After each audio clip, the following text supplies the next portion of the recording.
મરુદ ગણોની ઉપાસના કરવી. વીર્ય જો પચે તો ઓજ થાય અને એ તેજસ્વીતા મળે. અને જો કોકને મારી નાખવાની ઈચ્છા હોય તો યમરાજાની ઉપાસના કરવી. આપણા શાસ્ત્રમાં બધું છે આમાં. જો કોઈને મારી નાખવું હોય, કોઈ નડતો હોય તો એના માટે યમરાજાની ઉપાસના. આવી ઉપાસના થઈ છે, તમે જોઈ છે. મહાભારત જોયું ને, રામાયણની સિરિયલ જોઈ ને, રામાયણ. ઓલો મેઘનાથ યજ્ઞ કરે, ખબર છે? નિકુંભલા દેવીનો. એ શું કામ? યુદ્ધ વિજય માટે, હાના દુશ્મનને મારવા માટે. કંસ ઓલો ધનુષ યાગ કરે છે, ખરે છે ને? કંસ કથામાં આવશે. ઠાકોરજીને ઓલો કરી નાખવા માટે એ ધનુષ યાગ કરે છે. બ્રાહ્મણો એને કીધું કે આ ધનુષ યાગમાં ધનુષ્ય હચવાવું જોઈએ. જો ધનુષ્યને કંઈ થાય તો યજમાન ગુજરી જાય. હજારો સૈનિકો એ ધનુષ્યની રક્ષા માટે રાખ્યા હતા, પણ ભગવાને જઈને એ જ તોડ્યું પેલા. તો આ એવા યજ્ઞ છે, બીજું કઈ નહીં. એ જ ઉપાસના, એને કહેવાય અભિચાર યજ્ઞ. એ પણ છે આપણા શાસ્ત્રની અંદર, બધું છે. દરેક જાતની ઉપાસના લખેલી છે. આપણી ઈચ્છાઓનો અંત આવી જાય પણ પ્રભુનો હાથ પાછો ન ઠેલાય એવી ઉપાસના લખેલી છે. એટલું બધું પ્રાપ્ત થાય છે ને પરમાત્મા પાસે એટલું છે, પણ કોને કેટલું દેવું એ સમજી વિચારીને દે. નાનકડો બાળક હોય, 7 વર્ષનો બાળક બીજામાં ભણતો હોય અને એને પપ્પાને કહે સ્કૂલે જાવું, પોકેટ મની દે, ખિસ્સા ખર્ચી એ આપો. તો બાપા કેટલી દે? મમ્મી કે પપ્પા કેટલું દે? પપ્પા 10 રૂપિયા દે ને. બહુ ઓલો વાલ હોય તો 20 રૂપિયા દે. પણ ઓલો છોકરો કે મને 10,000 જોઈએ સ્કૂલે લઈ જવા, તો એનો બાપ દે ના દે? કે ખબર છે હાચવી નહીં હગે. આનામાં એ ત્રેવડ નથી. એટલે આપણી ઈચ્છાઓનો અંત આવી જાય પણ પરમાત્માનો હાથ પાછો ન ઠેલાય. પણ આપણે દઈએ એટલું કે આપણે જેટલું પચાવી હગીએ.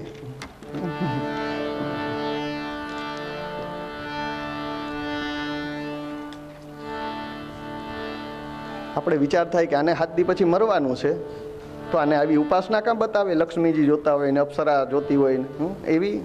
પણ ચેક કરે છે કે આ પાત્ર હજી બરાબર છે કે નહીં, આ મારું અર્ક છે, એ વેડફાતું નથી ને ક્યાંય, આ કહેવાયમાં ફસાતો નથી ને. જ્યારે પરીક્ષિતે કીધું કે મારે કંઈ નથી જોતું, ખાલી મુક્તિ જોઈએ, મોક્ષ જોઈએ છે, એ જ કથા કયો. ત્યારે કહે છે કે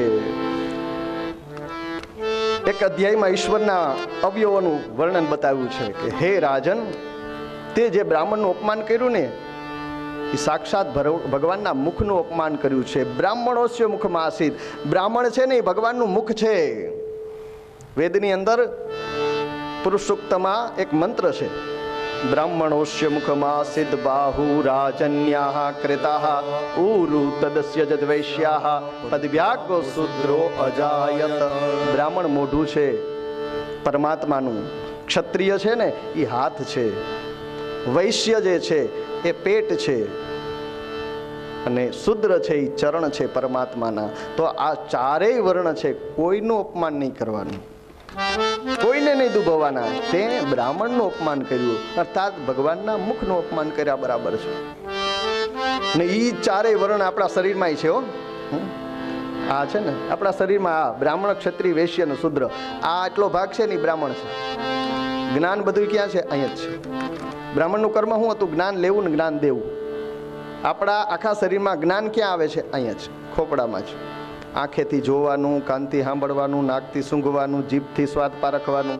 જ્ઞાન ક્યાંથી આવે? એટલામાં જ આવે ને એમાં જ છે. નીચે પગને ખબર નથી, કાંટો લાગે પગને ખબર નથી, અહીંથી ઓર્ડર છૂટે કમરને કે વાકી વળ, હાથને કે નીચે જા, કાંટો કાઢ, એ બધું અહીંથી થાય. એટલે હેલ્મેટ પહેરવાનું કહ્યું કે આ સલામત રહ્યું ને તો બધું સલામત. એમ સમાજમાં બ્રાહ્મણ સલામત રહ્યો ને તો સમાજ આખો સલામત રહેવાનો છે. જ્ઞાન છે આ ભગવાનનું સ્વરૂપ, બ્રાહ્મણનું સ્વરૂપ એ મસ્તક છે.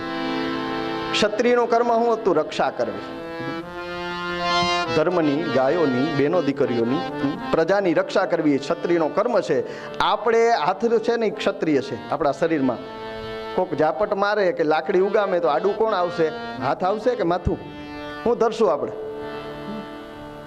કોઈ ઝાપટનો ઘા કરવા જાવ તો આપણે માથું દેવું સામે, કે હાથથી આમ પકડ્યું કે એ ભાઈ રેવા દેજે, મારે છે હાથ. શરીરની રક્ષા કરવી આનો ધર્મ છે. વૈશ્ય છે, પેટ છે, એ પોષણ કાપતું. આખા શરીરનું પોષણ અહીંથી થાય છે. ખાઈએ ભલે મોઢેથી જાય ન્યા અન્ન પચે છે, એમાંથી લોહી બને છે, અને લોહી બનીને ન્યા નથી રહેતું, પગના તળિયાથી માથાની શિખા સુધી લોહી પહોંચાડવામાં આવે છે. વૈશ્યનું કર્મ એ હતું કે વૈશ્ય છે ને અન્ન ઉત્પન્ન કરે અને સમાજના એક એક ઘરે પહોંચે, એ જવાબદારી વૈશ્યની હતી. તો આપણું પેટ છે એ આપણા શરીર માટે વૈશ્યનું કામ કરે છે. અને ચરણ છે ને એ શુદ્ર છે. શુદ્ર શું કરતા હતો કે ત્રણેય વર્ણની સેવા, બ્રાહ્મણ, ક્ષત્રિય અને વૈશ્ય, ત્રણેયની સેવા કરવાનો ધર્મ કોનો હતો? શુદ્રનો. તો આપણે માથાનો, પેટનો અને હાથનો ભાર કોણ ઉપાડે છે? પગ જ ઉપાડે છે. એ જ આખા શરીરને લઈ જાય છે, ધોવે છે. કોઈ દી પગે હડતાલ કરી કે નહીં આટલા 50 વર્ષથી હું હાલું છું, હવે 2 દિવસ તો કયો હાથ હાલે? નહીં. એને ખબર છે કે આ મારું કર્મ છે, હું શુદ્ર છું ને ઉપરના ત્રણેય વર્ણની સેવા કરવી એ મારો ધર્મ છે. તો 4 વર્ણનું બતાવ્યું છે. પછી તો સૂક્ષ્મ ધ્યાન બતાવ્યું છે કે સૂક્ષ્મ ધ્યાન કરવું પરમાત્માનું. અને સોનકજી કહે છે કે સુખ પરીક્ષિતનો આ સંવાદ સાંભળતા એવો આનંદ થાય છે, પરમ શાંતિ થાય છે.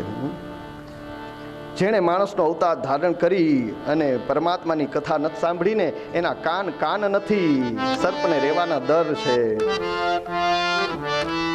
जिन हरि कथा सुनी नहीं काना श्रवण रंध्र ही भवन समा। सुनी नहीं काना श्रवण रंध्र सवन समाना। दिले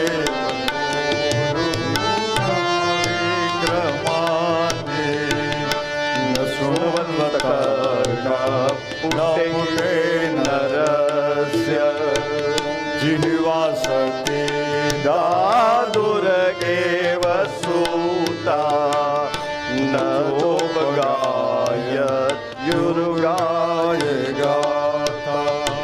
કથા સાંભળતા અનેરો આનંદ આવે છે.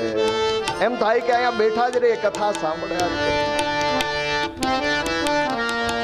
કથાના સમયના અભાવે એ સ્તુતિને વંદન કરીએ. સૃષ્ટિના સર્જનની કથા બતાવવામાં આવી છે અને પછી તો સુખદેવજીએ મંગલાચરણ કર્યું છે એ કહ્યું છે.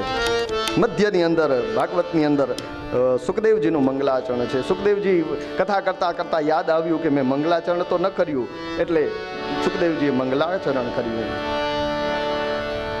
અને પછી સૃષ્ટિના સર્જનની કથા કહેવામાં આવે છે. કહે છે પરીક્ષિતજીને સુખદેવજી કે સાંભળ રાજા, એકવાર બ્રહ્માજી કમળના આસન ઉપર ધ્યાનસ્થ બેઠા હતા. દેવર્ષિ નારદે એને આ અવસ્થામાં જોયા. એમની પાસે આવી અને દેવર્ષિ નારદ પ્રશ્ન કરે છે કે હે પરમપિતા બ્રહ્મા, તમે કોનું ધ્યાન કરો છો? હું તો તમને સૃષ્ટિના સર્જનહાર પિતા સમજું છું, તમારી ઉપરે કોઈ છે? બ્રહ્માજીએ કીધું કે હા બેટા, મને તને સનત કુમારોને ઋષિમુનિઓને જેને પ્રગટ કર્યા ને એ નારાયણ પરમાત્માનું ધ્યાન કરું છું. હું મરીચી શંકર જેમના સત્ય સ્વરૂપને જાણી શકતા નથી એવા પરમાત્માનું ધ્યાન કરું છું.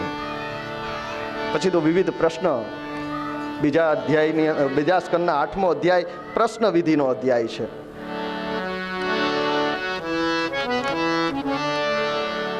અને બ્રહ્માજીએ નારદજીને કહ્યું કે મેં સૃષ્ટિનું સર્જન કર્યું. તને જેમ આજે દેખાય છે કે હું સૃષ્ટિનો કર્તા છું, પણ સૃષ્ટિનું સર્જન કરતા પહેલા મને ભગવાને જ્યારે નારાયણે આજ્ઞા કરી કે સૃષ્ટિનું સર્જન કરો, ત્યારે મેં પરમાત્માને એ પ્રાર્થના કરી હતી કે એ સૃષ્ટિનું સર્જન તો હું કરું, પણ એ સર્જનમાં મને મોહ ન થાય. આ મેં રચ્યું છે, હું કરતા છું એવો મોહ ન થાય, એ કૃપા કરો. ત્યારે ભગવાન નારાયણે મને ચતુશ્લોકી ભાગવતનું જ્ઞાન આપ્યું છે. એ ચતુશ્લોકી જ્ઞાન હું તને આપું છું. એ ચતુશ્લોકી જ્ઞાન બ્રહ્માજી નારદજીને આપે છે. અહમેવાસમેવાગ્રે નાન્યદ્યત સદસદ પરમ પશ્ચાદ અહમ યદેતચ્ચ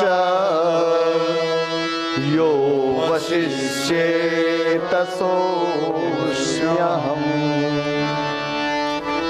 અહમ એવ આસ. પરમાત્મા નારાયણે કીધું તું બ્રહ્માજીને ચતુશ્લોકી ભાગવતમાં કે ભગવાને એમ કીધું તું કે અહમ એવ આસ, હું જ હતો, હું જ છું ને હું જ રહીશ. અહમ એવ. આ સૃષ્ટિ જ્યારે નથી બની ત્યારે બ્રહ્માજી હું જ છું. આ સૃષ્ટિ બનશે ત્યારે કણે કણની અંદર એમાં રમવા માટે હું જ છું. અને જ્યારે સૃષ્ટિ વિલય થઈ જશે, એનો નાશ થશે, એનો લય થશે, અંતે ભગવાન કહે છે હું એક જ અવશેષ, હું એક જ રહીશ. ભારી ભારી લાગે, સમજાતું નથી, બરાબર? એકદમ સાદું વ્યવહારિક ઉદાહરણ. પતિ પત્ની બે ચોપાટીએ જાય, બેસવા. આપણે પોરબંદરમાં છે અહીંયા, એના ભેગું એક નાનકડું બાળક જાય, 7-8 વર્ષનું એ બાળક પતિ પત્નીનો હાથ પકડીને જાય ચોપાટીએ. સમજો, આ ઉદાહરણ સમજાઈ જાય બધું. ચોપાટીએ જઈ અને પતિ પત્ની તો બેસી જાય, ગમે ત્યાં એક સ્થાન ગોતીને, રૂમાલ પાથરીને રેતીમાં. આ બાજુની સીટમાં વાત નથી કરતો, આમ છેટે હો, રંગબાઈ બાજુ વયા જાજો.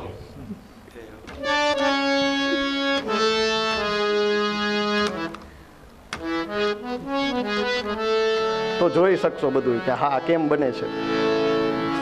તો પતિ પત્ની તો બેસે, રૂમાલ પાથરીને બે બેસી જાય, અલગ મલકની વાતો કરે. ઓલી ન કહેવાનું હોય ક્યાં ઘરે ના કહી શકતી હોય અહીં કે. હવે એની વાતોમાં છોકરાને રસ ના હોય, 7-8 વર્ષનું બાળક, એને રસ ના હોય. શું કરે? એ થોડુંક દૂર જાય, રેતીને આમ હટાડે, રેતીમાં રમવા માંડે, પગ નાખે રેતીમાં, એના ઉપર રેતીનો આમ અસલનો થર કરે, કૂબો બનાવે, આખું કન્સ્ટ્રક્શન કરે હરખુથી. પછી હળવેકથી પગ ખેંચીને બહાર કાઢી લે, કૂબા જેવું બને, અંદર ગોખ બને. પછી કૂબાને ફરતે થોડેક રેતીની આમ દિવાલ કરે, વચ્ચે થોડીક જગ્યા રાખીને. પછી ડાળખા, પાંદડા, કચરો જે કંઈ હોય ને લઈને ત્યાં રોપે, ગાર્ડન બનાવે, નાનકડા એવા પથ્થર લઈને મૂકે, ગાડી બનાવે, બધું આખી સૃષ્ટિ બનાવે, આખી લીલા બનાવે. એમાં રમે, એકલું ને એકલું, એક જ બાળક છે એમાં, કોઈ છે નહીં બીજું. એમાં રમણ કરે, વળી ગાડી લઈને આમ મોડું કરે, પથ્થર લઈને ગાર્ડનમાં કંઈક કરે, કંઈક એવી લીલા કરે. 1-2 કલાક પછી ઓલાવની વાટું ખૂટી જાય, સમય થાય, અંધારું થવાની ઓલી આવે તો એમ કે હાલો માધવ, હવે આપણે ઘરે જ આવવું છે. ત્યારે જોજો એ બાળક શું કરે.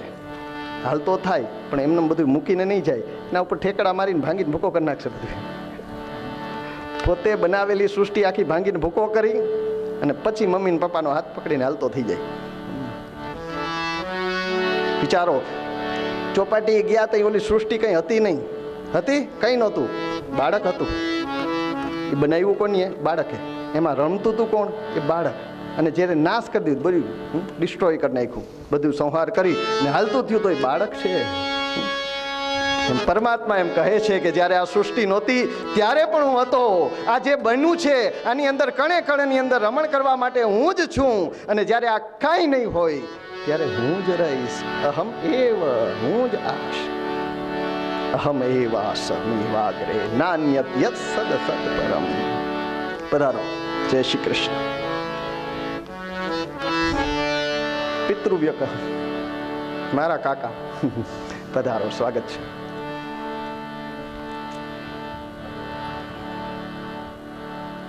બીજા શ્લોકની અંદર કહે છે, ઋતર્થે યત પ્રતીયેત ન પ્રતીયેત ચાત્મની તદ વિદ્યા આત્મનો માયા યથા ભાસો યથા તમઃ. અર્થમ ઋતે યત પ્રતીયેત આત્મની ચ ન પ્રતીયેત. માયાની વાત છે.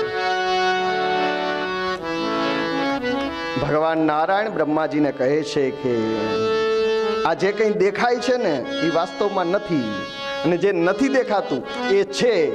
તદ વિદ્યા આત્મનો માયા. આ જે છે ને એ માયા છે મારી. એને જે ઓળખી જાય, એને જે સમજી જાય એ તરી જાય.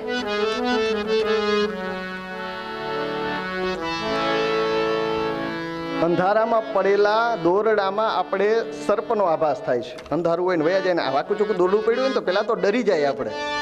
હરફ છે, પછી બેટરી કરીએ, લાઇટ કરીએ, પ્રકાશ કરીએ તે ખબર પડે હરફ નથી, દોરડું પડ્યું. પછી આપણે ઉપાડીને કોઈ બીજું બી ના જાય નાખી દઈએ. વાસ્તવમાં એ હરફ હતો નહીં, પણ આપણે દેખાણો. એમાં સર્પનો આપણે ભાસ થયો, આભાસ થયો.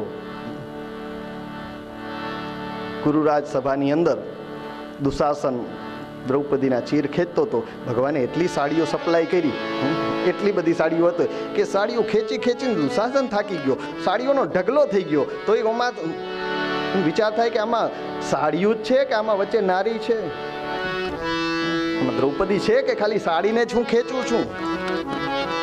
ये नारी है कि सारी है, सारी है कि नारी है? એને દ્રૌપદી છે, પણ એમાં એવો આભાસ થયો કે આમાં દ્રૌપદી છે જ નહીં, સાડીના ઢગલાને જ હું ખેંચું છું. સાડીને તાકો વીટો એવો નહીં, એમાં જ કેમ ખેંચું? એ જ છે દ્રૌપદી, દેખાતી નથી. नारी है कि सारी है, सारी है कि नारी है, नारी नारी सारी है और सारी सारी नारी है. कहा ये कन्हैया की किरदारी है. એવી ઘણી વસ્તુમાં આપણે આભાસ થાય છે પણ એ હોતું નથી. અને ઘણી વસ્તુ છે એ દેખાતી નથી. હવા દેખાય છે, ન હોય તો બેસી જ ન શકીએ, શ્વાસ જ ન લઈ શકીએ. અનુભૂતિ થાય પણ દેખાતી નથી. સુગંધ દેખાતી નથી, અનુભૂતિ થાય છે. તો જે નથી દેખાતું એ છે, અને જે દેખાય છે વાસ્તવમાં નથી. આ હવા ને સર્પ ને એવું બધું એટલા માટે મારે કહેવું પડે કે મારાથી એમ ન કહેવાય કે આ તમારી દેખાય છે તમારી નથી, આ તમારો દેખાય તમારો નથી, જે નથી દેખાતો એ જ આપણો છે, એમ ના કહેવાય ને. બાકી એમાંય લેવું હોય તો લે, લાગે. વાસ્તવિક જે દેખાય છે કે આ મારા, આ મારા, મારા નથી, આપણા તો પરમાત્મા જ છે. આ જે સમજી જાય, આ તદ વિદ્યા આત્મનો માયા, આ મારી માયા છે, એ જે સમજી જાય ને એ તરી જાય.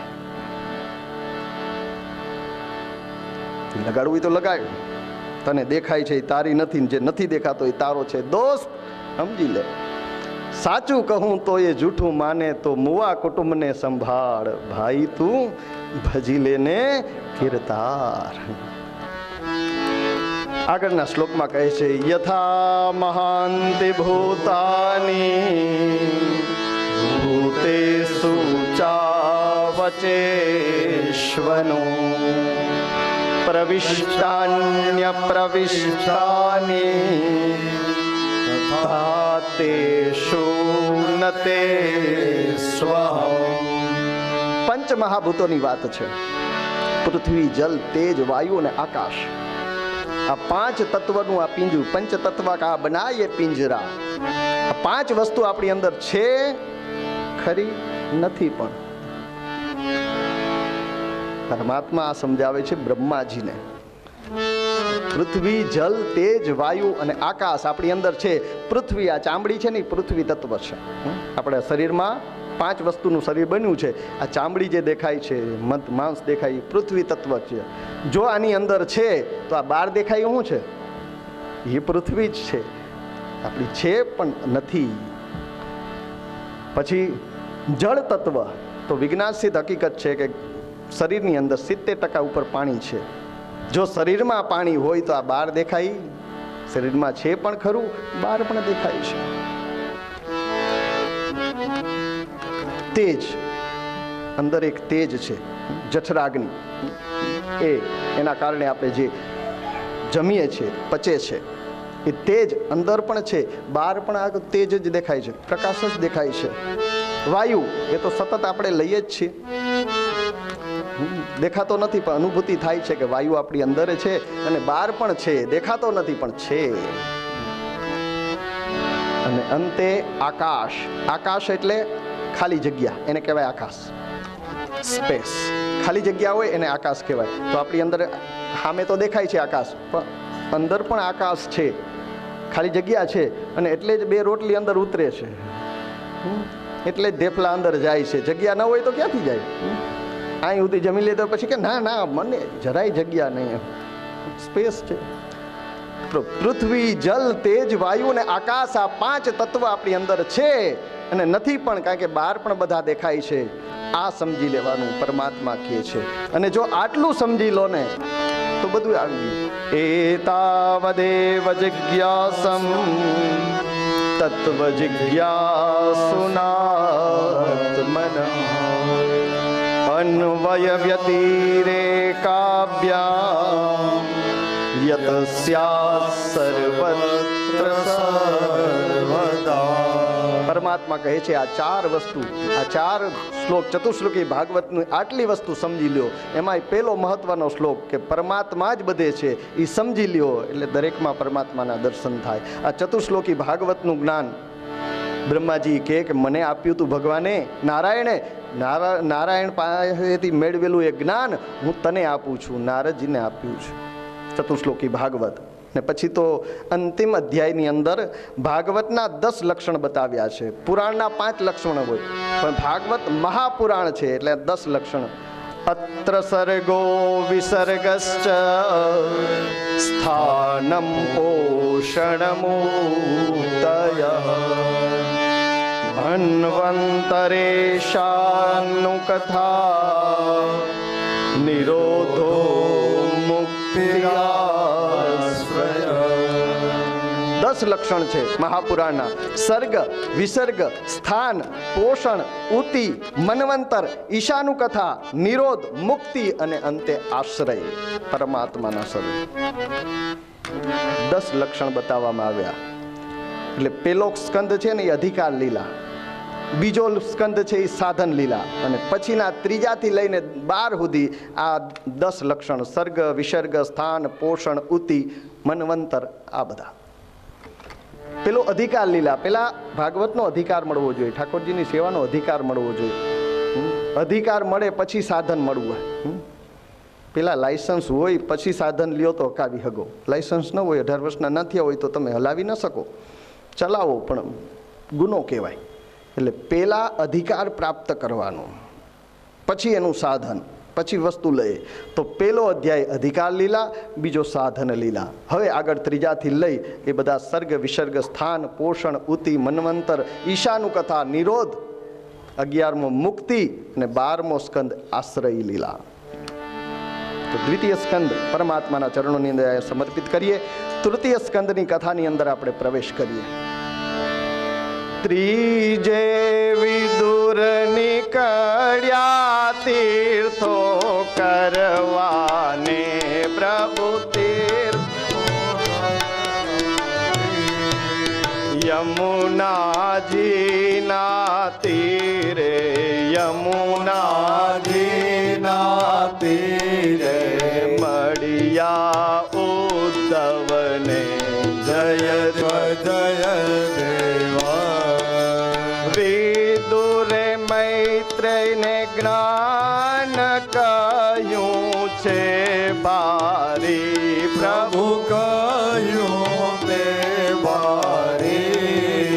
કપિલ ગીતાના રૂપે, કપિલ ગીતાના રૂપે મનહર સુખકારી.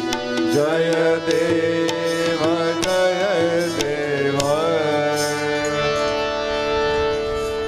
તૃતીય સ્કંદની અંદર પ્રવેશ કરીએ. તૃતીય સ્કંદ એ સર્ગ લીલા છે. પરમાત્માનો દક્ષિણ ભુજા એટલે જમણો હાથ, પેલો અને બીજો 2 ચરણ છે. બાળક છે બાખોડિયા પર હાલતું હાલતું ભગવાનના ચરણોમાં, માના ચરણોમાં પહોંચે ને પછી માં હાથ ઊંચા કરીને નીચે નમી બે હાથેથી બાળકને ઉપાડે. એટલે પહેલાં આપણે ઠાકોરજીના ચરણે પહોંચવાનું, તો પછી તૃતીય સ્કંદ અને ચોથો સ્કંદ એ જમણી ભુજા અને ડાબી ભુજા, તો પછી ભગવાન સ્વીકારે.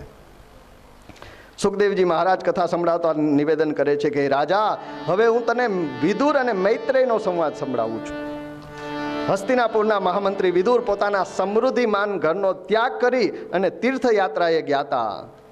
ગંગાના કિનારે મૈત્રેયના આશ્રમની અંદર પધાર્યા અને ત્યાં મૈત્રેય એને ભાગવતની કથા કહી. એ સંભળાવું છું. સુખદેવજીએ કીધું કે મહારાજ, સુખદેવજીને પરીક્ષિતે પૂછ્યું કે મહારાજ, આપે કહ્યું હસ્તિનાપુરના મહામંત્રી વિદુર પોતાના સમૃદ્ધિમાન ઘરને છોડીને યાત્રાએ વયા ગયા, તો પોતાનું સમૃદ્ધિમાન ઘર છોડીને યાત્રામાં શું કામ જવું પડ્યું? એનું કંઈ કારણ હશે? એ કંઈ કથા હોય તો કહો ને. ત્યારે કહે છે કે હે રાજન, ધૃતરાષ્ટ્રએ અને કૌરવોએ પાંડવો ઉપર અનેક અત્યાચાર કર્યા. લાક્ષાગ્રહમાં બાળવાની કોશિશ કરી. આમ તો બાળપણથી ભીમને મારવાની, ઝેરના લાડુ ખવડાવીને અનેક કોશિશ કરી. પરમાત્મા એની સાથે હતા એટલે પાંડવોની રક્ષા થઈ. પણ જ્યારે ભગવાન એની સાથે નહોતા ત્યારે દ્યુતકીળા જુગાર રમાડીને એને છેતરા અને એને 12 વર્ષનો વનવાસ દીધો. 12 વર્ષનો વનવાસ અને 13મો વર્ષ અજ્ઞાતવાસ. તો 12 વર્ષનો વનવાસ ભોગવી 13મા વર્ષનો અજ્ઞાતવાસ એ એમણે પૂર્ણ કર્યો. અને અજ્ઞાતવાસ પૂર્ણ કરી વિરાટ રાજાને ત્યાંથી અને પાછા આવ્યા. અને આવીને જ્યારે રાજ્ય માગ્યું ત્યારે ના પાડી દીધી. હસ્તિનાપુરનું રાજ્ય, એનો ભાગ માગ્યો પાંડવોએ, આવીને ના પાડી દીધી. દુર્યોધને કીધું કંઈ દેવું નથી, તમે જંગલમાં હતા, જંગલમાં ભટકો. આ વાતની ઠાકોરજીને ખબર પડી, ભગવાનને ખબર પડી, એટલે ભગવાન વિષ્ટિ કરવા માટે જવા તૈયાર થયા. કૌરવો અને પાંડવોની વચ્ચે વિષ્ટિ સમાધાન કરાવવા માટે જવા તૈયાર. એટલે જ્યાં ખબર પડી કે ભગવાન આવે છે વિષ્ટિ કરાવવા માટે, ત્યારે ધૃતરાષ્ટ્રએ વિદુરજીને બોલાવ્યા સલાહ લેવા. ધૃતરાષ્ટ્ર મોટા ભાઈ છે, વિદુર નાના, દાસીના પુત્ર છે પણ નાના ભાઈ છે અને નીતિના જાણકાર છે, મહામંત્રી છે હસ્તિનાપુરના. એટલે એને બોલાવ્યા. એને પૂછ્યું કે સાંભળ્યું છે કે વિષ્ટિ કરવા માટે દ્વારકાનાથ પધારવાના છે. હે વિદુર, આપણે શું કરવું જોઈએ? હું તારી સલાહ લેવા માંગુ છું. ત્યારે વિદુરે કીધું કે મહારાજ, તમારે થોડો ઘણો ભાગ તો પાંડવોને દેવો પડે, તો અડધો ભાગ દેવો પડે, પણ કંઈક તો પાંડવોને દેવું પડે. રાજ્યાધિકારથી તમે પાંડવોને વંચિત ન રાખી શકો, એ ન ભૂલતા કે પાંડુની અનુપસ્થિતિમાં, ઉપસ્થિતિ નથી, એના મૃત્યુ પછી એના પ્રતિનિધિ રૂપે તમને રાજા તરીકે બેહાડવામાં આવ્યા છે. પાંડવો નાના હતા અને પાંડુ રાજા મૃત્યુ પામ્યા ત્યારે એના પ્રતિનિધિ રૂપે તમને અહીં બેસાડવામાં આવ્યો. બાકી રાજા ખંડિત રાજા ન હોય, અંધળો રાજા ન હોય, એના પ્રતિનિધિ રૂપે તમને અહીં બેસાડવામાં આવ્યા હતા. વાસ્તવની અંદર આ રાજ્ય પાંડવોનું છે. એને આખું હસ્તિનાપુર દઈ દેવું જોઈએ, આખું રાજ્ય દઈ દેવું જોઈએ. એને બદલે તમારે અડધો ભાગ તો દેવો જ જોઈએ. અને પાંડવો જેવા તેવા નથી, એ ન ભૂલતા. ધર્મરાજ યુધિષ્ઠિરના ભાલાની અંદર તાકાત છે. ભીમની ગદા જગ પ્રખ્યાત છે. અર્જુન જેવો બાણાવળી કોઈ નથી. અરે એ તો તાકાતવાળા છે, બળવાન છે, પણ એને મોટામાં મોટું દ્વારકાનાથનો આશ્રય છે. બળવાનની હારે તો ન લડાય, પણ બળવાનનો સપોર્ટ જેને હોય ને એની હારે યુદ્ધ ન કરાય. એટલે પાંડવોને અડધું રાજ્ય આપી દો. ધૃતરાષ્ટ્રે કીધું પણ દુર્યોધન નહીં માને. કીધું દુર્યોધનની વાત ના માનો. દુર્યોધન દીકરાના રૂપમાં કલી તમારા ઘરે અવતર્યો છે, એટલું યાદ રાખજો. જો પુત્ર મોહમાં અંધ થઈને દુર્યોધનની વાત તમે માનશો ને તો એનું પરિણામ ભયંકર આવશે. ભાઈ, મોટા ભાઈ, તમે દુર્યોધનને સાઈડમાં કરો. હવે આ વાત કોક સાંભળતું હશે, એના સેવક નોકર, એની જઈને દુર્યોધનને કીધી કે વિદુર કાકા તમને કલિયુગનો અવતાર કહે છે. અને ધુઆ ફુઆ થતો આવ્યો, ગાળો બોલતો બોલતો દુર્યોધન આવ્યો. કોને બોલાવ્યો? આ દાસી પુત્રને. કાઢી મૂકો એને બહાર. ખાય છે અમારું અને ભલું ઈચ્છે છે પાંડવોનું. પાંડવોને રાજ દેવાની વાત કરે છે. તમને રાજમાંથી હું બહાર કાઢી મૂકીશ. આ રાજ્યમાં તમને નહીં રહેવા દઉં. અમારા રોટલા ખાઈને તમે આવું કરો છો. ગુસ્સામાં જેમ તેમ બોલતો તો વિદુરજીએ કીધું કે દુર્યોધન, તારો રોટલો ખાવ એટલો મતલબ એવું નહીં કે તને સારું લાગે એવું જ બોલીશ. હું વિદુર છું, આનો મહામંત્રી છું. વિદુર નીતિ બહુ પ્રખ્યાત છે. નીતિની વાત એમાં કરવામાં આવી છે. તારી ચાપલુસી કરીશ એ માયલો હું નથી. જે નીતિની વાત છે, સાચી વાત છે ને, એ તારા પિતાને કહું છું, મારા મોટા ભાઈને કહું છું. એણે મને બોલાવ્યો, એણે પ્રશ્ન કર્યો, એટલા માટે હું કરું. ને તારે મને બહાર કાઢવાની જરૂર નથી, હું જાતે જાઉં છું. વિદુરજી ત્યાંથી ચાલ્યા ગયા અને એમ કહેવાય છે કે સ્વયં ધનુર્દ્વારી નિધાય, પોતાનું ધનુષ હતું ને એ દરવાજે દ્વારે મૂકીને વયા ગયા. એવો સંદેશો દીધો કે તે મારું અપમાન કર્યું એટલે એવું નહીં સમજતો કે હું પાંડવ પક્ષમાં વયો જઈશ ને તમારી સામે યુદ્ધ કરી. નહીં, હું યુદ્ધથી ખિલાફ છું. યુદ્ધ મારા માટે યોગ્ય માર્ગ નથી. સમાધાન મારા માટે યોગ્ય માર્ગ છે. એટલે હું ના તો તમારા પક્ષે યુદ્ધ કરીશ, ના તો પાંડવોના પક્ષે યુદ્ધ કરીશ. યુદ્ધ છોડીને હું તો તીર્થયાત્રાએ વયો જઈશ. ને ત્યાંથી નીકળી ને વિદુરજી સીધા ઘરે ગયા. દેવી સુલભાને કીધું, દેવી એક સુંદર સમાચાર છે. પોતાનું અપમાન થયું, આવું થયું, એ કઈ વાત નહીં. સમજુ ડાયો પુરુષ હોય ને, બહાર જે કંઈ ધંધામાં કે ઓફિસમાં જે થયું હોય એ ઘેરે આવીને રોદડા ન રડે. એક સુંદર સમાચાર છે. ઠાકોરજી પધારે એવા સમાચાર મળ્યા છે. વિષ્ટિ કરવાના બહાને ઠાકોરજી પધારે છે એવું મેં વાત સાંભળી છે. મને લાગે છે કે વિષ્ટિનું તો બહાનું છે, પણ 12 વર્ષની તારીને મારી આ સાધના છે ને, એની સિદ્ધિ માટે, એનું ફળ દેવા માટે, પરમાત્મા દર્શન દેવા, એવું લાગે છે. 13 વર્ષ થયા હતા, ભગવાન નહોતા ગયા. 12 વર્ષનો પાંડવોને વનવાસ થયો પછી પાંડવો ન હોય તો હસ્તિનાપુરમાં જવાની ભગવાનને જરૂર જ નથી. એટલે 12-13 વર્ષથી ભગવાન આવ્યા નહોતા હસ્તિનાપુરમાં. અને 12-13 વર્ષથી સુલભા અને વિદુર સતત પરમાત્માનું સ્મરણ કરતા હતા. એટલે કીધું, આ તારી 12-13 વર્ષની આપણી સાધના છે ને, એના ફળ સ્વરૂપે પરમાત્મા આપણે દર્શન દેવા આવે છે એવું મને ભાવ થાય. મને એવું લાગે છે. વિષ્ટિનું તો બહાનું છે. પેલી બાજુ કૃષ્ણ વિષ્ટિ માટે આવે છે અને આ ઘટના જે ઘટી એટલે તરત જ દુર્યોધને મામા શકુનીને વાત કરી અને શકુનીએ બધાની સભા બોલાવી, એના સાથીદારોની બધાની. દુશાસન, દુર્યોધન, કર્ણ, અશ્વત્થામા અને શકુની. ભાંજે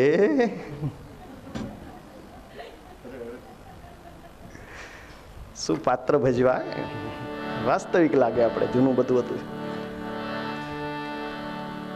પોતાના ભાણેજોને ભેગા કરીને કીધું કે સાંભળ્યું છે વાસુદેવ કૃષ્ણ વિષ્ટિ માટે આવે છે. દુર્યોધને કીધું, આપણે શું કરવું જોઈએ? સલાહ મામાની લેતો. કોની સલાહ લ્યો એ મહત્વનું છે. આપણે શું કરવું જોઈએ? કીધું યુદ્ધ અનિવાર્ય છે. આપણે વિષ્ટિ તો સંધિ તો કરવી જ નથી તારે, તો કે જરાય નહીં. તો યુદ્ધ અનિવાર્ય છે અને યુદ્ધ થશે એટલે પાંડવો દ્વારકાનાથની સહાય મદદ માગશે, ભગવાન એની મદદ કરશે તો તારાય વેવાય થાય છે. શકુની કહે દુર્યોધનને કે ભગવાન તારાય વેવાય થાય છે એટલે તું એ મદદ માગજે.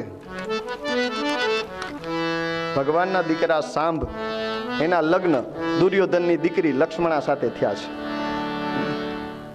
એટલે કૃષ્ણ ને દુર્યોધન બે વેવાય છે.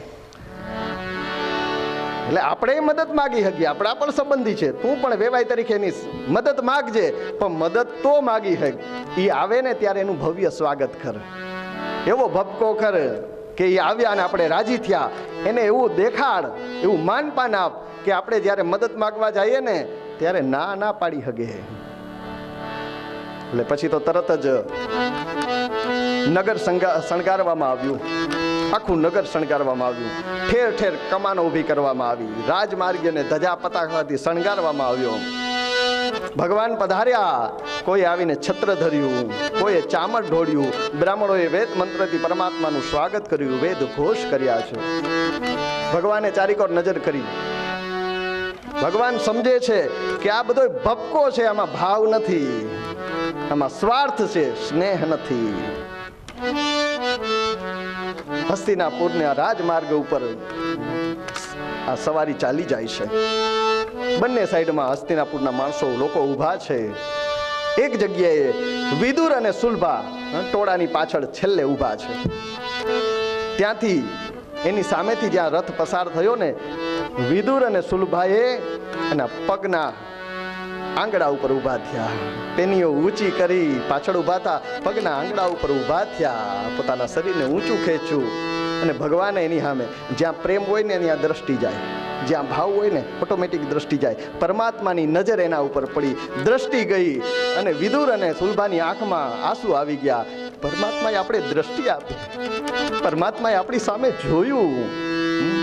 આ હર્ષમાં, આ આનંદમાં એની આંખમાં ઝરઝરિયા આવી ગયા, આંખમાં પાણી આવી ગયા. એ જ સમયે ભગવાને ઈશારો કર્યો, આજ તમારે ત્યાં આવશું.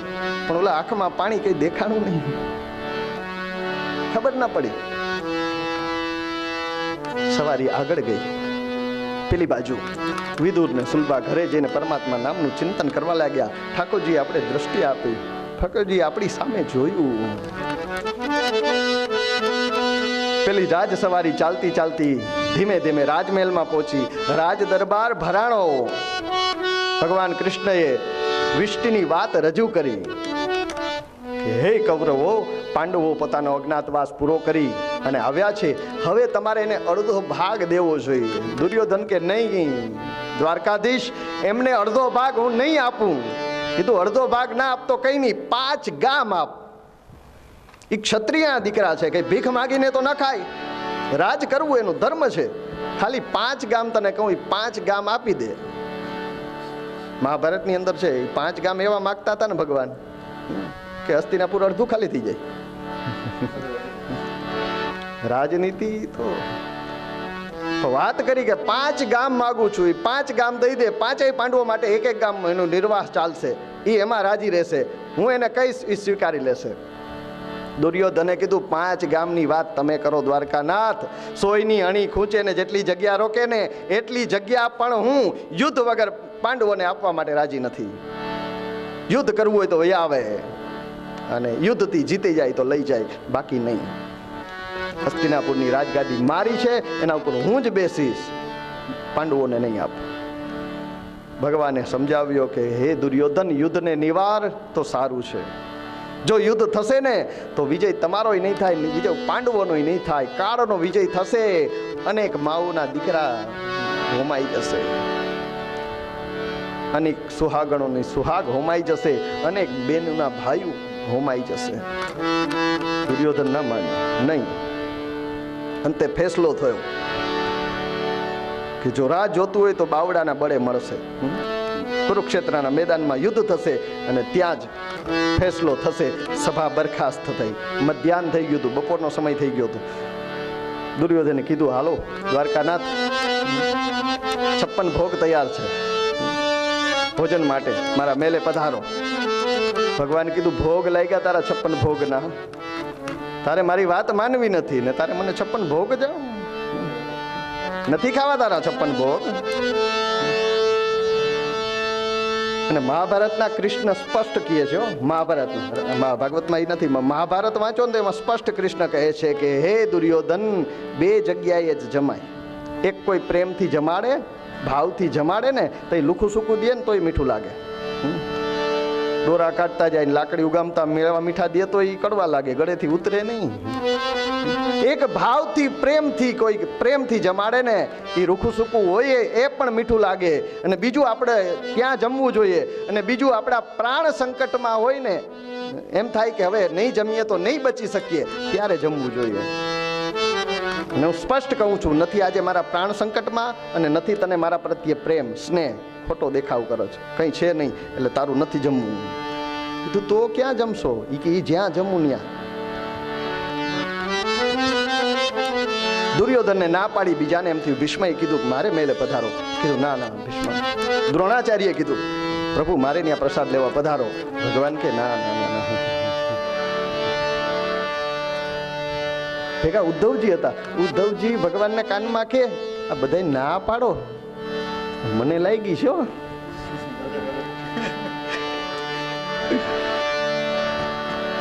મારા પેટમાં ભૂખ કુદાકા મારે છે, બધા ના કાં પાડો, કે વ્યવસ્થા કરી કે નહીં? કીધું હા થઈ ગઈ છે વ્યવસ્થા. એક જગ્યાએ આમંત્રણ કહેવાય ગયું છે કે આજે જમવા આવશું. કીધું ક્યાં? હાલો ને વિદુર ઘેર જા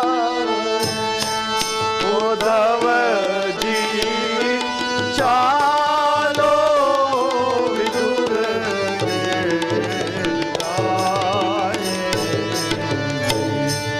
હાલો ને વિદુર ઘેર જાય ઉદ્ધવજી ચાલો વિદુર ઘેર જાય. તૂટલ જેની ખાટલી ને ફાટેલ જેની ગોદડી, તૂટેલ જેની ખાટલી ને ફાટેલ જેની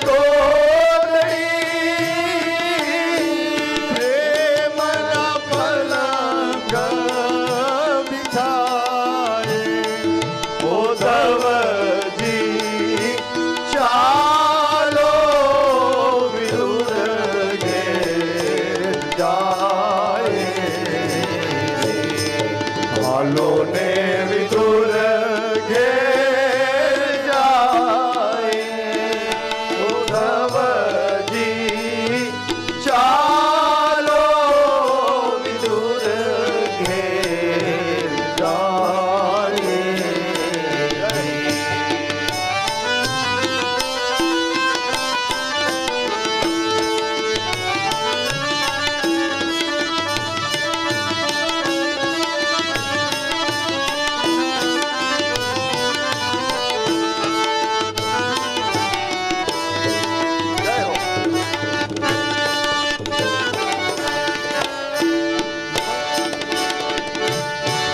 ઊંચા ઊંચા મહેલો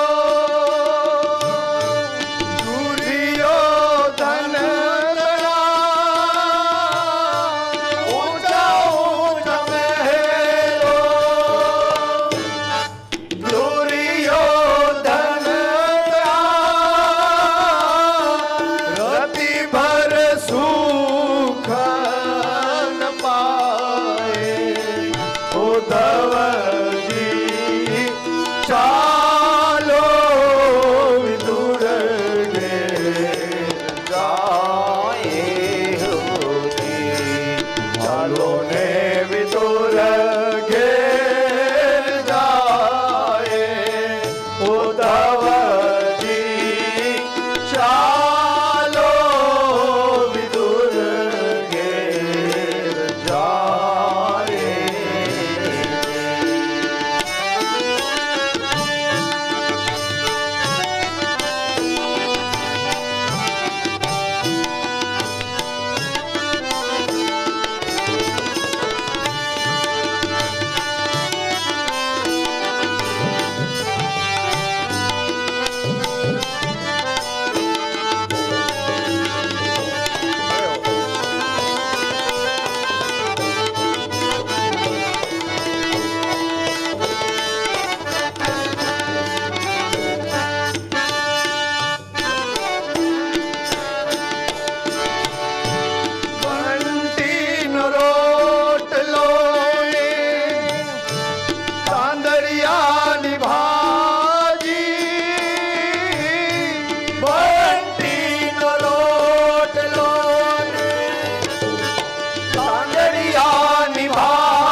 પરમાત્મા અને ઉદ્ધવજી આવ્યા વિદુરજીના ઘરે.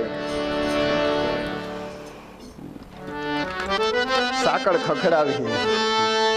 સમૃદ્ધિ આ હતી, બાકી સાદું ઘર જ હતું. રાજમહેલમાં વિદુરજી નહોતા રહેતા, દરરોજનું સીધો લઈ આવીને જમતા. રાજકોષમાંથી ભંડારો હોય ને, દરરોજનો સીધો લઈ આવતા. આપણે ઘેર ભર્યું હોય એમ ભર્યું નહોતું.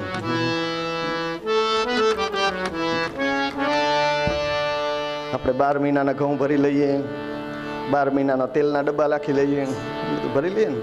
પછી કોરોના આવે ગમે આવે, આપણે કઈ વાંધો ના આવે.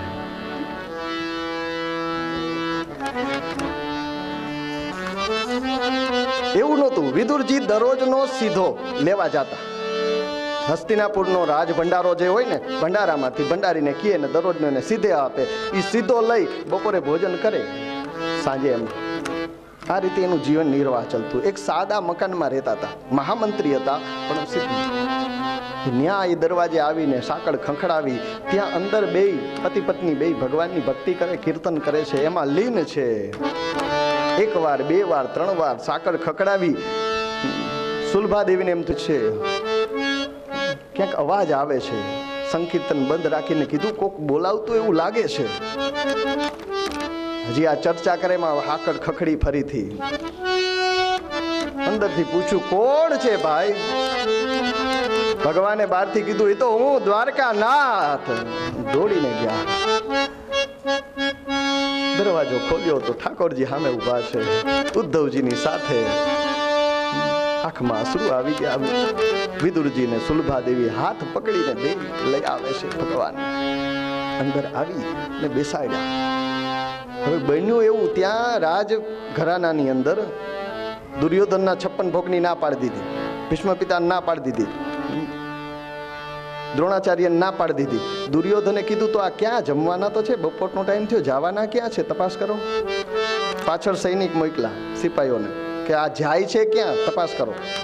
હવે અહીંયા હાકળ ખગડાવતા હતા, ત્યાં સુધીમાં સૈનિકમાં જઈને કીધું કે વિદુર કાકાને ઘરે ગયા છે. ન્યા ડેલીએ ઊભા હતા. ઓ દુર્યોધન કે હા, વિદુર કાકા મારું જ ખાય છે, હમણાં ભંડારામાં જ લેવા આવશે. એને જો એ રીતે ખાવું તું તો મારે ઘેર ખાવામાં શું વાંધો હતો? જો આમ જ કાન પકડવા છે, સીધા જ પકડી લેવું. ખાહે તો મારું જ ને, રાજકોષનું જ ને, રાજ ભંડારાનું જ ખાશે ને. નથી ખાવા દેવા, ભલે આજે ભૂખ્યા રહીએ. મારા 56 ભોગનો ત્યાગ કર્યો. ભંડારીને જઈને કીધું આજે વિદુર કાકા શ્રી દ્વારિકાધીશ. એટલે ભંડારીને જઈને દુર્યોધને કીધું કે આજ વિદુર કાકા સીધો લયો આવે ને, મનાય, આજથી એને સીધો દેવાનો નથી, આજે તો દેતો જ નહીં. પેલી બાજુ ભગવાન ત્યાં પહોંચ્યા, બેઠા, અને ભગવાને કીધું શું છે વ્યવસ્થા જમવાની, સામેથી માગ્યું. તો વિદુર ને સુલભા એકબીજાની સામે જોવે. ભગવાન સમજી ગયા, કીધું નથી કઈ ઘરમાં? મેં ઈશારો કર્યો તો કે આજનું ભોજન તમારે ત્યાં. સુલભા દેવીએ વિદુરની સામે જોયું. એ ઈશારામાં વિદુરજી સમજી ગયા. પતિ પત્ની ઈશારામાં વાત સમજી જાય ને, એ દાંપત્ય જીવનનો પ્રેમ અલગ છે. એકબીજાના ઈશારામાં વાત ખબર પડી જવી જોઈએ. વિદુરજી ઊભા થઈ ગયા. તમે દેવી સત્સંગ કરો, પરમાત્માની સાથે વાર્તાલાપ કરો, હું હમણાં આવું છું. વિદુરજી ગયા ભંડારામાં લેવા માટે. અંદર ગયા, ભંડારી પાસે જઈ અને કીધું ભાઈ આજનો સીધો આપજે. ભંડારી નીચું જોઈ ગયો. વિદુરજી કીધું કે ભાઈ સાંભળ્યું તે, આજનો ભોગ આપ, સીધો સામગ્રી આપ. મારે ત્યાં દ્વારકાનાથ પધાર્યા છે, મારે એને ભોજન કરાવવું છે. ભંડારીની આંખમાંથી પાણી વસે, આંસુ આવી ગયા. કીધું કેમ ભાઈ, કેમ, શું થયું? કીધું વિદુર કાકા માફ કરજો, પણ રાજકુમારની આજ્ઞા છે, રાજની આજ્ઞા છે, હું આજે તમને સીધો નહીં દઈ શકું. મને ના પાડવામાં આવી છે. વિદુર કીધું કઈ વાંધો નહીં ભાઈ, સુખીથી તું તારું કર્મ છે, આ તારી ફરજ છે, તને સોંપવામાં આવી, નિભાવ. વિદુરજી ખાલી હાથે પાછા આવે છે. ઘરે આવ્યા, તો ત્યાં સુધીમાં સુલભાદેવીને એમ થયું કે બીજું તો કંઈ નથી, એક કેળું પડ્યું છે, ભગવાનને ખવડાવવું પરમાત્માને. તો કેળું લઈને ભગવાનની મુખાવલંકનને જોવા માટે એવા ગાંડા ગાંડા થઈ ગયા સુલભાદેવી કે કેળું છોલી ગર્ભ બહાર નાખ્યો ને છાલ દીધી ને ભગવાન છાલ ખાય છે. સુલભાદેવી છાલ આપે છે, ભગવાન છાલ ખાય છે.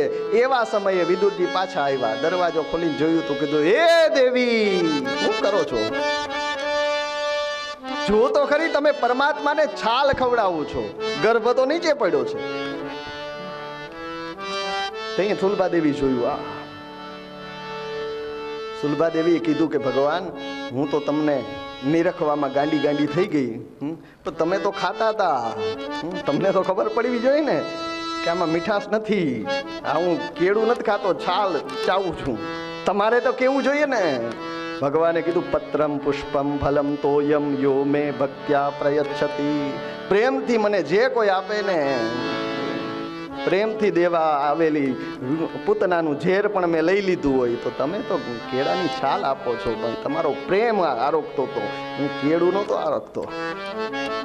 સુલભાદેવી જોયું, વિદુરજી ખાલી હાથે. કીધું દેવી, આપણે આજ સીધો નહીં મળે, રાજમાંથી મનાઈ આવી છે, હવે શું કરશું? ઠાકોરજીને કઈ રીતે જમાડશું? એને ભૂખા તો ન રખાય. અને આવા સમયે બૈરાઓની બુદ્ધિ કામ કરે. કંઈ વાંધો નહીં, ચિંતા ના કરો, આપણા ઘરની પાછળ ભાજી ઉગી છે, તાંદરિયાની ભાજી લઈ આવ્યા, બફલો કરી, બીજું તો કંઈ હતું નહીં, બાફી અને ભાજી ખવડાય, તાંદળિયાની ભાજી. પરમાત્માએ ખાધી, તૃપ્ત થયા, ભગવાન પાછા દ્વારકા ગયા. અને આ સમૃદ્ધિ હતી, કારણ કે એ ઘરમાં ભગવાન આવ્યા હતા. આ યાદ એટલે સમૃદ્ધિમાન ઘર, બીજો મેલ નહોતો, પણ આ સમૃદ્ધિ હતી. આપણે કોકે કે વેઢા જેવડી પેન્સિલ દીધી હોય ને કોઈક મોટા માણસને, તો એ સાચવીએ. મને બાવાશ્રીએ દીધી, મને આની આપી, યાદ કરીને સાચવીએ.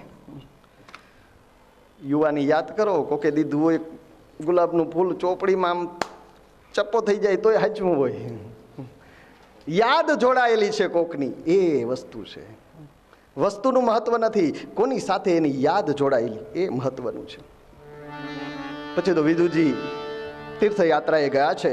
ફરતા ફરતા યમુનાના કિનારે આવ્યા અને યમુનાના કિનારે પરમાત્માના અંતરંગ સખા ઉદ્ધવજીને મળ્યા છે. બંનેની વચ્ચે સત્સંગ થયો છે. ઉદ્ધવજીએ સમાચાર આપ્યા છે કે દ્વારકાનાથ લીલા સંકેલી અને ચાલ્યા ગયા છે. આ ધામ ઉપર, પૃથ્વી ઉપર સદેહે પરમાત્મા હવે નથી. અને એણે મને એની આ ચાકડી પાદુકા આપી છે, એ લઈ અને હું બદ્રિકાશ્રમ જાઉં છું, ત્યાં ભગવાનની સ્મરણ કરી, તપશ્ચર્યા કરી અને એનું જ્ઞાન જે આપ્યું છે એનું આત્મસાત કરીશ.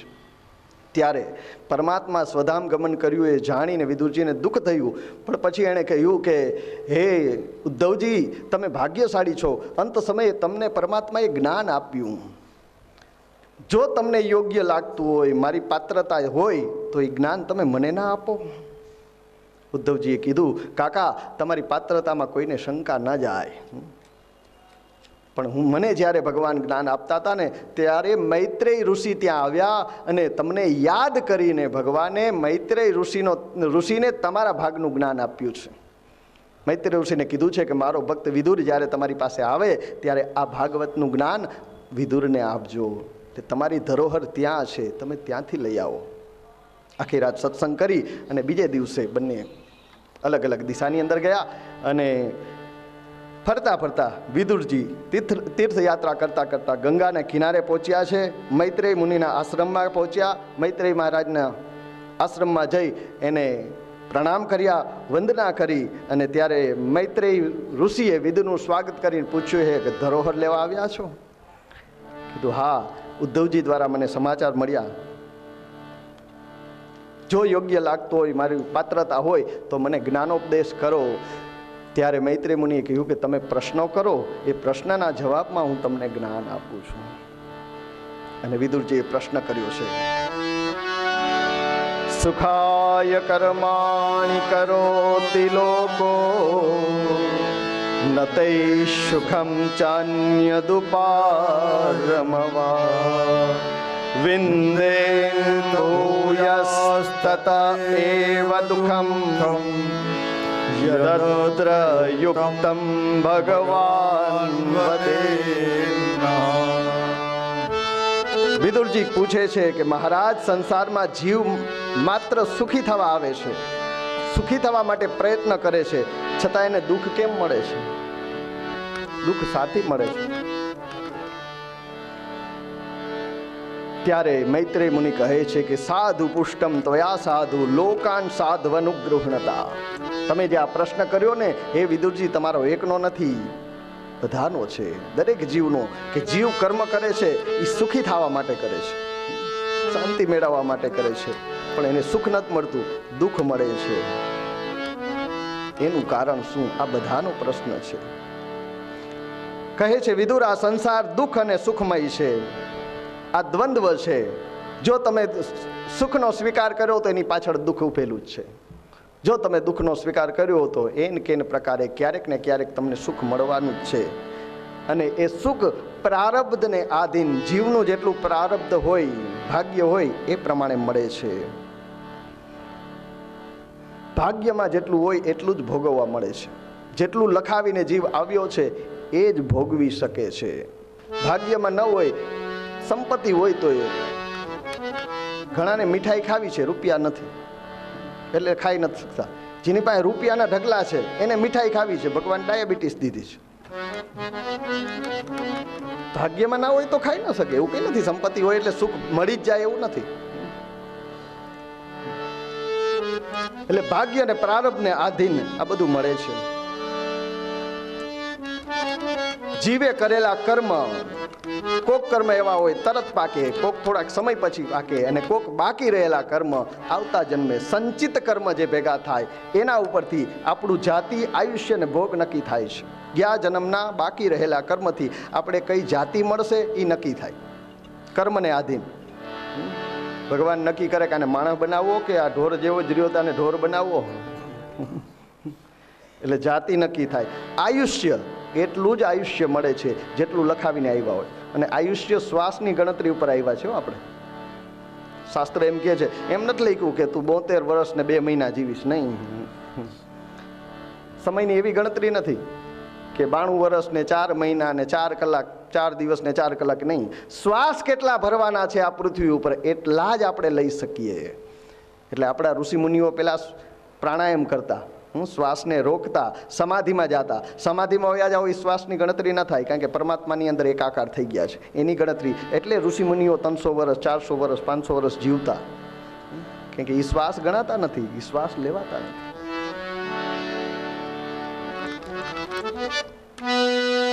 સસલું બહુ દોડાદોડ કરે, શ્વાસ જાજા ભરે, વેલું મરી જાય. કાચબો ધીરે ધીરે ધીરે, એ 300 વર્ષ જીવે. શ્વાસની ગણતરી છે. કેવડું મોટું કોમ્પ્યુટર હશે, કેટલી મોટી ગણતરી હશે કે એની ઉપર તમે એક શ્વાસ ન લઈ શકો. અને અબજો ને ખરબો જીવ છે, બધાને એ જ રીતે ગણતરી છે. તો આયુષ્ય મળે છે અને ભોગ મળે છે.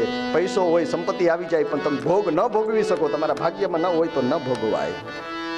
આ બધું સમજાવ્યું છે. પછી તો સૃષ્ટિનું વર્ણન બતાવ્યું છે કે કઈ રીતે ભગવાને સૃષ્ટિ કરી, એનું વર્ણન બતાવ્યું છે. જલાશય ભગવાનની નાભીમાંથી કમળ, એમાં બ્રહ્માજી ઉત્પન્ન થયા, તપશ્ચર્યા કરી, ભગવાનને પ્રસન્ન કર્યા, ભગવાને એને વરદાન આપ્યું અને સૃષ્ટિ બનાવવાની આજ્ઞા કરી. એટલે બ્રહ્માજીએ 10 વિધિ સૃષ્ટિ કરી છે. પ્રથમ માનસિક સૃષ્ટિ, મનથી પુત્રો, માનસ પુત્રો, 10 પુત્રો ઉત્પન્ન કર્યા, એ માનસ પુત્ર છે. વિદુરજી, નારદજી એની અંદર ઉત્પન્ન થયા છે. માનસી સૃષ્ટિ થઈ.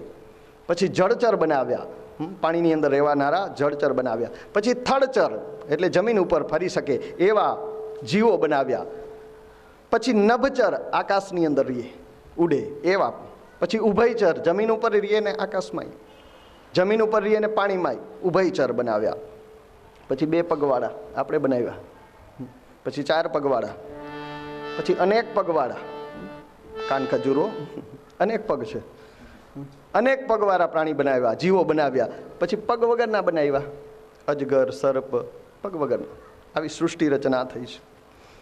વર્ણન કરતા મૈત્રેયજી કહે છે કે એકવાર બ્રહ્માજી શાંત ચિત્તે બેઠા છે ત્યારે બ્રહ્માજીના શરીરમાંથી એક જોડલું પ્રગટ થયું. જમણા અંગમાંથી મનુ મહારાજ, ડાબા અંગમાંથી શત્રુપા પ્રગટ થયા. મનુને શત્રુપા પ્રગટ થઈ અને બ્રહ્માજીની સામે ઊભા રહ્યા.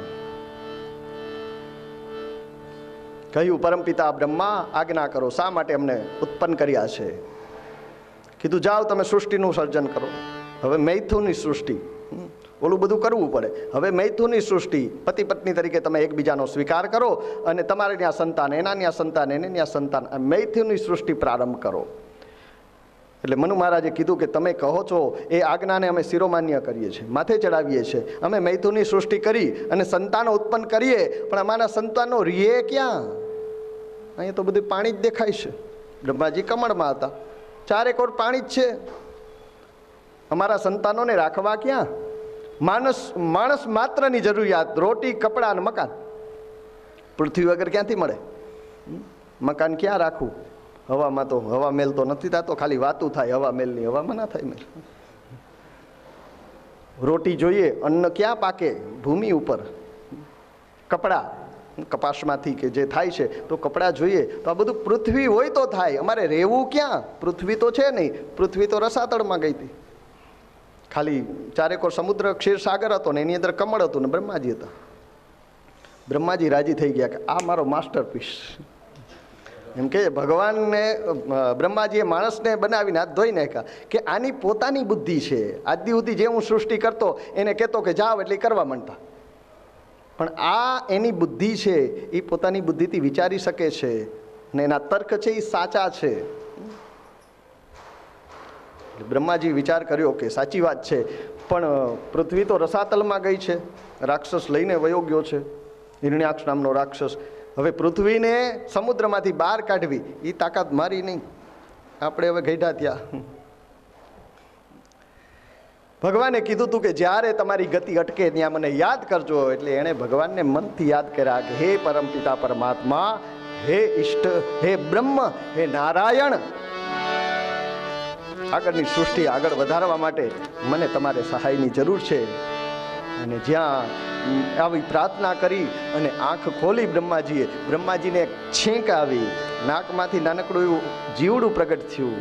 વરાહ ભગવાન વરાહ સ્વરૂપ ધારણ કર્યું. બોલીએ વરાહ સ્વરૂપ ભગવાન કી જય. એક ભૂંડનું રૂપ લીધું ભગવાને, મોટું શરીર ધારણ કર્યું. નાનામાંથી મોટા મોટા થવાની દિવ્ય મોટા વરાહ સ્વરૂપને ધારણ કરી અને ભગવાન પૃથ્વીની અંદર, સમુદ્રની અંદર જાય છે. સમુદ્રના તળિયે પૃથ્વી પડી છે. પૃથ્વીને, વરાહને, ભૂંડને દાંત હોય, એ દાંત ઉપર ચડાવી અને પાછી લઈને આવે છે. એવામાં એક રાક્ષસ આવ્યો. આ પૃથ્વી મારી છે, મારી છે, ક્યાં લઈને જા છે? મારી છે. મારી કરતો તો ભગવાને માર્યો. મારું કરે મરે, તારું કરે તરે. હજી તો આને બહાર કાઢીને સ્થિર કરું ત્યાં તો આના ઘરાક થઈ ગયા, આના માલિક થવાની કોશિશ. અત્યારે માણસ એટલે જ ભૂલો છે. એટલે કટકા પૃથ્વી માટે, એક કટકા પ્લોટ માટે ભાઈઓના કટકા કરે છે માણસ. એ ભૂલી ગયો કે આના માલિક પરમાત્મા છે. હજી તો આને બહાર કાઢું હતા ને એનો માલિકી હક બતાવવા આવી ગયા એટલે ભગવાને માર્યો. વિદુરજીએ પ્રશ્ન કર્યો, મહારાજ ઉતાવળે નહીં, શાંતિ, ભલે 6:45 થઈ ગયા, ભલે 7:45 થાય, પણ આ અસુર કોણ હતો એ કયો ને?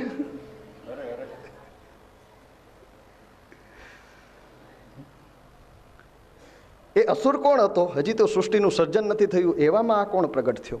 કીધું એ અસુર કશ્યપ ઋષિ અને દિતિ માતાનો પુત્ર હિરણાક્ષ હતો. વિદુરજીએ કીધું, કશ્યપ તો પવિત્ર ઋષિ, એમને ત્યાં અસુર કઈ રીતે જન્મ્યા? એ કથા કહો ને.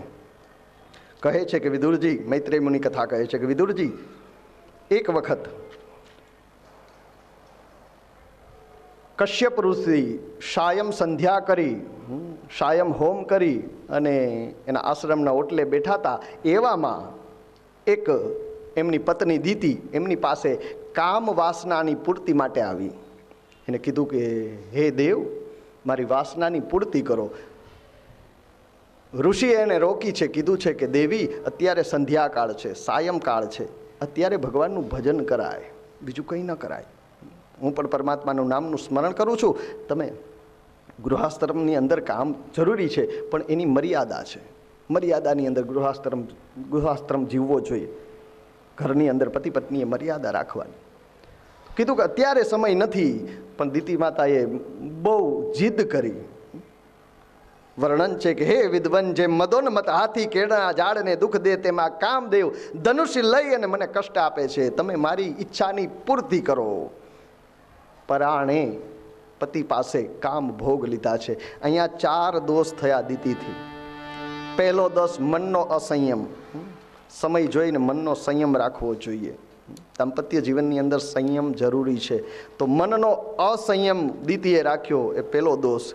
પતિની આજ્ઞાનું ઉલ્લંઘન, પતિએ ના પાડી છતાં પણ, આ બીજો દોષ. કાળ દોષ, ત્રીજો દોષ છે કાળ દોષ. સંધ્યા સમય છે ને, એ પરમાત્માનું ભજન જ કરાય. ભોગે જમાય નહીં.